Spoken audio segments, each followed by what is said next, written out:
wrestling. If you've been made fun of for it, we're probably going to talk about it. Get those words! Nerd! You're listening to Nerd Radio.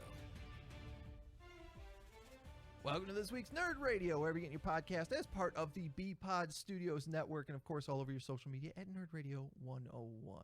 This is the voice of Mr. Chuck Bean, your host for every week of Nerd Radio here, and I'm joined, as usual, by my cohorts, Mr. James. Hello. And Al Beck. Yep. Always contributing so much to the show, Al Beck. That's what he does best. Leave me alone. So, as the show is called Nerd Radio, we're here to give you the latest in what's going on in the world of nerds, whether it's comic books or video games or pro wrestling. And let's start with the pro wrestling, because, James, I know you had a hard time this weekend when it comes to the pro wrestling, specifically WWE's Hell in a Cell. Well, I had a hard time getting to work on my Peacock app. Yeah.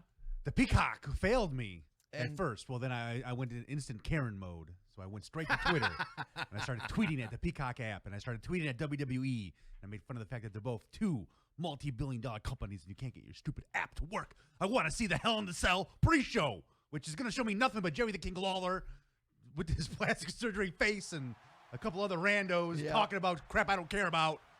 But some match that wasn't good enough to be on the main card. Yeah. But anyways. And you weren't alone. I saw quite a few people on Twitter that were running into the same error that you were. Yeah. And it seems to me this is a week before, during the NXT thing, I'd seen some people having problems with the Peacock app. Really? And that's unfortunate for sure. But at the same time, if you ask a lot of people who saw Hell in a Cell, you didn't miss a whole lot. Yeah, I thought it was just okay. But hey, I won 96 cents on a betting app. There's a betting app where you could pick the winners and some other details about the matches. So right. I think the two matches that they had that you could pick some stuff out of was the women's championship match. Yep. Which was Bianca Belair. I'm blanking everybody's names Bailey. now. And Bailey. Yep. And wait, no, that wasn't the match. It was Rhea Ripley and Charlotte Flair. You could pick options on, and they were like, who's going to win? Will they win by pinfall, submission, disqualification? Will somebody interfere with the match? Right. And all that kind of stuff. And the other match was the Bobby Lashley-Drew McIntyre match inside the Hell in the Cell. And you had to choose who's going to win. Is it going to be pinfall, submission? Will they somehow get out of the ring? Will they destroy the announce table? Right. All that kind of stuff. And mother effers, I won cash just by watching pro wrestling. A little less than making my $1. guess. 96 cents. I'm a 96 center, baby. You're the 96 cent man. man. That's like 1/5 of a cheesy gordita crunch. I'm almost there. 5 more pay-per-views like this, and I'm eating lunch for free. But I thought it was just okay. Actually, I was surprised with some of the turnout. If you had a Hell in a Cell match and no one fell off the top of it, did you really have a Hell in a Cell match? Not since that Mankind That's one. actually one thing I was thinking about this Hell in a Cell pay-per-view. I know it's not the first time it's been like this is the Hell in a Cell event. Didn't the Hell in a Cell used to just be a match in a different... Correct. Okay, yeah. It would just be a match. Like, I want to take you on, Al Beck, in the Hell in a Cell. At SummerSlam. At SummerSlam. Yeah, Exactly. or whatever it was, Okay, because I feel like that's better when every single match is in the cell. Well, it wasn't every match.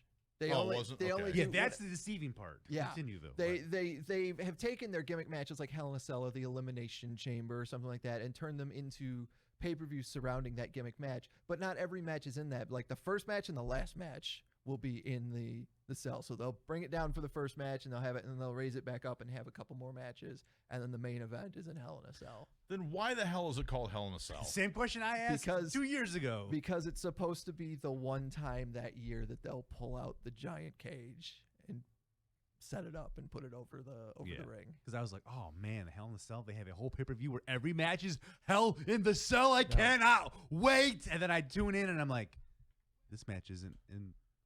I thought this was the Hell in the Cell pay-per-view. Why aren't they wrestling in the cell? Boo, yeah. 2 things about that. TNA used to do a pay-per-view called Lockdown when they had the 6-sided ring, and every match was in the cage. Really? So that was, in one way, way better than what they do with Hell in a Cell. But I think the reason why they specifically do that with the gimmick match is, A, laziness. That way we don't have to drag the Hell in a Cell like 4 times a year to some place and set it up. But it could still be once a year, but why can't it just show up at a different, you know what I mean? Like it's SummerSlam this year, Survivor Series next year. Right. You know what I mean? Like. But also the reason you don't do every match in Hell in a Cell is because by the time you get to match 3, what the hell are we going to do to top the first 2 matches? That's what I was thinking too. And by the time you get to the main event, you have seen every spot possible in a Hell in a Cell match. So to sum up my opinion on it, because I know that's why everyone comes to this podcast is my opinion on wrestling. It's true. It's like it's a letdown. You can't call it Hell in a Cell if you've only using it for 1 or 2 matches. Yeah, and then you can't have a whole pay-per-view where it's nothing but Hell in a Cell because it's just, how is that going to be cool? Right. Because how much can you kill somebody before they're just dead? Right. You know? How many people can you throw off the top of a giant cage? Right. And has anyone ever even come close to topping that match? Just Mick Foley himself. Like about a year or 2 later, he had a Hell in a Cell match with Triple H where he went through the top of the cage, but like they gimmicked it so that he didn't hit the ring when he came. Like the ring kind of caved in when he hit it at the bottom. So because it was planned this time. Yes. It was not planned the first time. Yeah, was he Cactus Jack in that match? Yeah, that was like a retirement match. It was right? his retirement match. Okay, this is only fresh in my brain. I think because I've seen something about it on the biography or somehow that just came up recently in my crossings on the internet. Yeah. Because until Mick Foley, the image of Hell in a Cell was Undertaker running Shawn Michaels' face into it. Yeah. Mm-hmm. But then Mick Foley blew. They should never have done Hell in a Cell ever again. Like, you can't possibly top that. But once you've spent all that money to make that giant cage, like, you got to get your money's worth out of it. You got to use it a few more times. Yeah. I'm sure WWE has got enough money that Hell in a Cell didn't really cost that much money. Yeah. You know, in the grand scheme of things. They I don't know nowadays. They did have the Hell in a Cell pay-per-view a couple years ago here in Detroit. And the first match was the Usos against the New Day.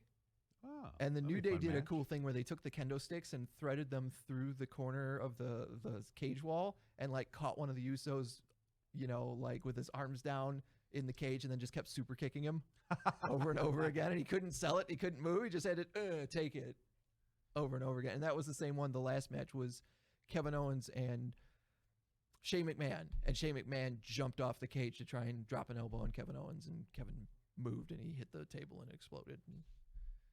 If anyone has got some stones to jump off. If anyone else is going to come off the top of the cage, in fact, they've made the cage taller now, so it's even higher than it was when Mick Foley fell off. But if anyone's going to do that, it's going to be Shane McMahon. Yeah, well, hey, the owner's son, you know. Yeah, you know, there's probably no risk of suing dad, right, when he gets injured or is paralyzed for the rest of his life. It's not often you see somebody who's set to inherit billions of dollars jump off the top of a cage, though. That's true. He's just nuts. Yeah, it's very true. I always must just love pro wrestling. I always used to think because Vince McMahon did so much stuff with Steve Austin that it became this thing where like the boss is never going to ask you to do something that he would not do. Here comes the money. Here comes the money. But money. I always got the impression that Shane did all this stuff so that he would have the same reputation when he inevitably took over his dad. I can see like, that. Look, I fell off some tall stuff. I'm not asking you to do something I wouldn't do. Yeah, that's it could be a good point. Yeah. I try to live my life in the same way. Like when I used to be in charge of like interns and stuff back in the day and my incubation into radio, I'd always tell them, I'm not going to ask you guys to go up and ask anybody in this bar or anybody at this concert to do anything that I wouldn't be willing to do. Right. But then also I'm shaving dudes' butts and gluing their hair, you know, as a beard or giving them an ass hair toupee and going into public places half naked, risking sex offender list status. So James and I are co-producers together, and the minute he walks up to me and says, I'm not going to ask you to do anything I won't do, I'm putting in my 2 weeks notice. Because that is way too broad of the amount of tasks that could happen. Now we need you to get blindfolded and shave this nude man. Yeah, exactly.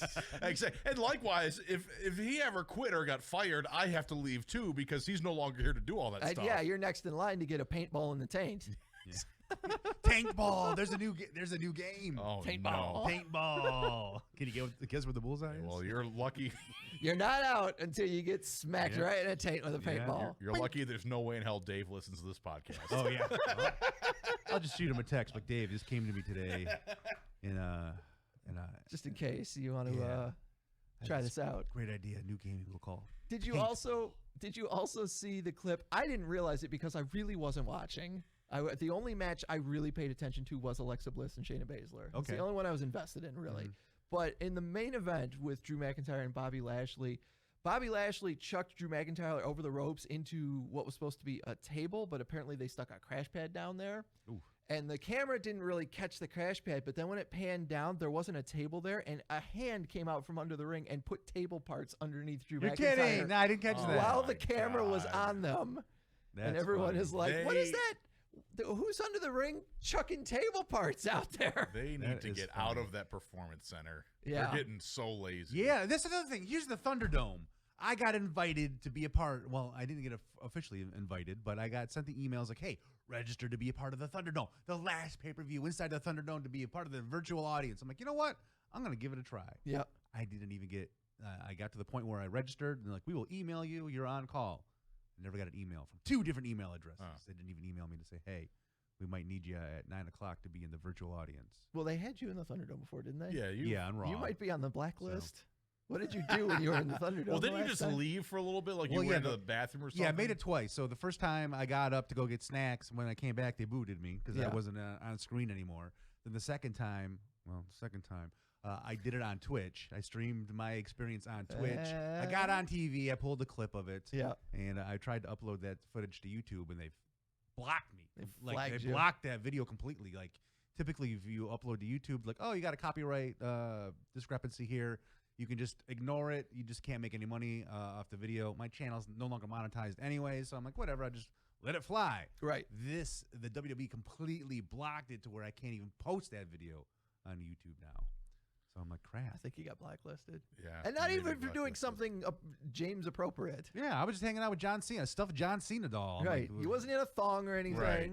So, because you have been in the Thunderdome and you're talking about the you could see a hand, obviously, as a botched edit or a botched, not a botched edit, but a botched cut with the switcher. But you just see what's on TV, right? You just see it a little bit earlier than everyone else. Yeah. So it's not like you have privileged view. Yeah, like so when they go to commercials or they go to like screen on screen, watch the double screen. Right. I don't see or hear any of the commercials. I simply just see all the action that's going down. Right. So for all you know, there could be somebody standing behind the cameraman doing something, to make stuff look cooler. Yeah. And you would never know from being in the Thunderdome any different than a viewer would. Yeah. Okay. Because that's the thing. I feel like they've always done little tricks, to make things, look cooler than Well, that's part of reality. getting like the front row seat too, is that you can kind of see how it's made. You can see when they do stuff like that if you're in the front row, whereas the people in like the lower bowl have no idea. They just know that Drew McIntyre fell out of frame, out of sight and hit a table that must have been there. Right. But man, I wish I would have saw that table thing, man. Yeah, it's on Twitter. Like I said, I missed it, and then somebody pointed it out on Twitter, and I went, well, I missed that. That's ridiculous. They're getting lazy. They're Apparently getting rusty. Hornswoggle still lives under the ring. Yeah, it's actually where he lives. This is home inside the Thunderdome. The mythical land of the Thunderdome, home of Hornswoggle. Forgot about Hornswoggle. Before we move on to the WWE finally going out on the road again, are you excited to go to that house show they're going to have here? I wish it was like a Raw, SmackDown, or a pay-per-view. Yeah. The house shows don't do much for me. If my fiance can snag some free tickets, I'll go. Yeah. But I'm not dropping the change I would drop to get. Yeah, because for you, part of the experience is, can I get on TV? Yes, 100%. I want to go. I want to get as close as possible. I want to talk as much trash as I can to the heels. Yeah. And some of the baby faces. But and I want to see how ridiculous can I get on TV. Yeah. Like, what's the craziest thing I can do to get on TV? Whether it's a giant cardboard head on my face, whether it's a Prepare to Peg T-shirt, whatever it is, I want to get on. I want to be forever memorialized in the WWE universe. Was the giant face Royal Rumble? Yes. I got that made for Royal Rumble. Because you got right behind the image of the victory, right? Yeah. Something like that. Yeah. So like you could see Becky Lynch like celebrating her victory. Hang on. I gotta click the button. I love the smile on everybody's face when it comes to see. I don't think there's a camera on that side. Hold I think on, maybe that camera works, but that one does not. Yeah, get on camera, What Mr. about another oh no then? Robbie Landis. Moving cameras. Hello, sir. Hey, how's it going, guys? There Robbie? you are. I completely forgot that it was Wednesday and you'd be in here. Yeah. Yeah. Well, here we are. How Long are time you? no see. Can't complain. Good. What have you been talking about today? Well, so far we were talking about the WWE's Hell in a Cell from Sunday. Oh, I don't watch that. Yeah, no, I didn't think you did. That's why we didn't invite you in. That's the reason why. Yes, Well, absolutely. neither do I, Robbie, and they made me come along. Yeah, exactly. We shackle Al to the studio every week. Make sure he's here. Yeah, even when they watch something that I watched, I just still don't want to be here. That's true. I was just about to transfer over to some other TV stuff like the Return of Rick and Morty. Rick and Morty. Did you guys check that out? I have not seen the Return of Rick and Morty. Do you watch Rick and Morty, Robbie? I have never seen a single episode of Rick and Morty How is Wow. that? because it looks terrible. Oh It's my gosh. not. I feel It's like a lot- Robbie and I I'll take maybe your word for maybe it. Robbie and I are actually You wanna- friends. You want and to we start didn't know you want this. to start a podcast? Yeah. This is a list of shit we don't look at. All the things that we hate in the world, starring Robbie and Al. Just two crotchety dudes. Right. I like it. I like it. Downplaying everything. Because I've tried to watch Rick and Morty, and Yeah. I've made it about 5 minutes into the first episode, and I'm like, this is terrible. I Oh my just can't God. do it. That's fascinating because it's so much Doctor Who. Yeah. I hate Doctor Who. Oh, so, well. So You know, I'm just going to see myself out, All guys. right. You Okay. enjoy the rest of your show. it was great to see you, Robbie. Thanks for coming in and taking a crap over our topics. This Always a week. confusing pleasure. And as mysteriously as he arrived, he's Yeah, gone. That's nice. Robbie Always Landis. a mysterious pleasure. I like that. But it's so much of every episode has something that it's like either I've seen it in Doctor Who or I can't believe they haven't thought of that yet in a Doctor Who episode.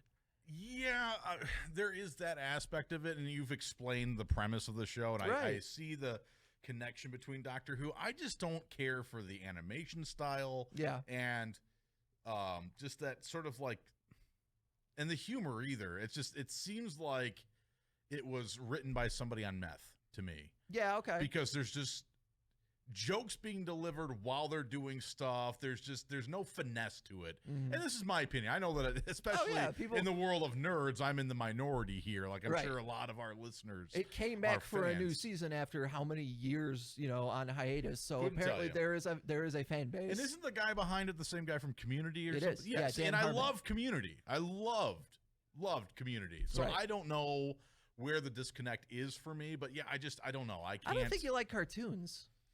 It is harder to win me over with that. What's the last cartoon you remember enjoying?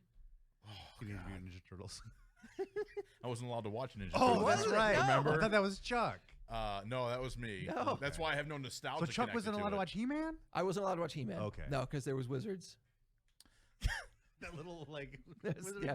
Orko was the deciding Orko, that's factor. Yeah, well, He-Man. Forget the homoerotic hero. Right, you know. exactly. Yeah. I would go to my friend's house who lived behind me, and he had all the He-Man toys, and I'd get to watch He-Man over Like, there who's and this check out. beast-looking guy? I always thought the guy that do you remember the Hot Wheels cars that you could ding them and they'd get damaged? I always thought Yeah. the He-Man guy that had the armor that you could damage, had a little roller that would look like that. I thought that was the coolest thing. That was pretty sweet for his time. Yeah. yeah, I honestly couldn't tell you. I mean, I like the first 10 seasons of Simpsons. Okay. Anything past that, no. The first, I guess technically it's 3 seasons of Family Guy. So there are some stuff. Family Guy is probably the last cartoon Al Beck has seen that he was like, I'm cool with But this. even at that, the later seasons, like you can't get me to watch a newer season right. of Family Some Guy. of the Family Guy stuff, I know they're trying to be edgy. They go really far. Well, this is my big complaint about them. Like, I watched Family Guy when it was brand new, before it got canceled. Mm-hmm. Like, to the point when they released the DVDs for the first time, I remember getting home from school, seeing the advertisement that Family Guy's now on DVD. I got up, walked out, went to the store, bought it. Mm-hmm. I loved it, and I went to school the next day. I was like, oh my God, Family Guy's on DVD. And every single person I talked to said, what's Family Guy? No one even knew what the show was. Right. And I thought that because back then they had to dance around the line. Because they tried to be edgy, but it had to be subtle in order to get it past Fox. But then it came back because it got popular with DVD sales. People Right. start passing around or Yeah, whatever. was that and there wasn't the reruns on Cartoon Network? Well, Adult then- Swim? Or is I don't that- remember. think that's after? Honestly, I don't know if I think when that the, was Futurama Oh, that came Futurama? back because Okay. of Adult Swim. But no, once people started watching it on DVD and it became hugely popular that way, Fox brought it back. And then once, I don't blame Seth MacFarlane for this. He's like, well, now I've got something in my I've got some clout in my corner. People love the show. Right. I'm just going to do what I want. Yeah. And he wasn't as careful about it, so he would just plow right into the line instead of dancing around it. I think the show's been garbage ever since. So the first, technically, it's 3 seasons, but Amy brought up a good point in the chat too. You didn't like Lower Decks either. it had its moments. It had its moments, but it was okay. Albeck does not like cartoons. No, he's not like cartoons. Albeck does not like happiness. I'll tell you this. I would rather sit down and watch some Looney Tunes than most new animation. I'm sure. You can't watch that anymore. Elmer Fudd has a gun. You can't watch Looney Tunes anymore. Pepe Le Pew might be a diddler. There's some blackface in them old Looney Tunes that you can't see anymore, man. Well, I will. That's a conversation stopper, huh? Whoa, welcome to the club, Chuck. Usually it's me dropping those lines. Well, seeing as you're not going to watch it, I will spoil. There's a gag in it that I thought was really funny in that Rick takes some wine and chucks it into a different dimension that has time dilation. So time is faster in that dimension than here, so he can age it, and then sends Morty in to get the wine. And Morty goes in to get the wine the first time and then comes out and drops the bottle and has to go back in. And the guy he meets, or the guy from that dimension, helps him bring the cask of wine back the second time. And then when he goes back, his family is dead because time had moved so quickly on there. And it leads to this sequence of events where Morty is like this demon that keeps showing up every 100 years or so in this dimension. And they completely put their entire society around trying to stop this demon that shows up every couple 100 years. I like it. Once again, it's a very like Doctor Who-ian thing that I like. Yeah. As soon as the guy came through the portal, I was like, oh, I see where this is headed. And it's going to be funny as hell. Yeah. Does Morty come back aged? He does not.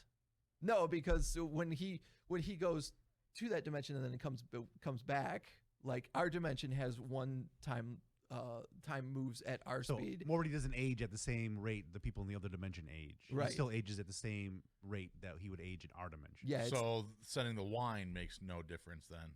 Sending the wine to that dimension means that the wine will actually age when you're not looking at it. It's like putting it in a fridge and closing the door. And time moves faster. Well, it's a cartoon. You don't have to have rules that follow actual physics. No, it doesn't make any sense at all. If it works for the wine, Morty's gonna come back older. It's not Beakman's World or Mr. Wizard here. This is just a cartoon. When Morty's there, he's only there for like a couple of seconds. The wine has been there for like 10 minutes, which is 100 years in their time. Still, you're trying to tell, because he's a kid. I've seen enough to know that Morty's a kid. Right. Right. So he doesn't come back like 27. No. Bullshit. Let's wrap up this segment because I need to go. All right, fine. Loki, second episode of Loki. Thoughts and feelings? Didn't watch it. Oh, are we starting another segment? Or are we just wrapping like fast paced? Are we going through the show like we are in this dimension that ages quickly? Can we please? That would be great. All right, well, let's take a break, and we'll come back with a little bit of production, and we'll talk about the second season of Loki and some video game news, too, why you shouldn't be streaming the new Marvel's Avengers game. No. Since they patched it. What? Yeah, they broke What am I going to stream this weekend? They broke something, well, probably not Avengers, probably just about anything else. I'll tell you about it next.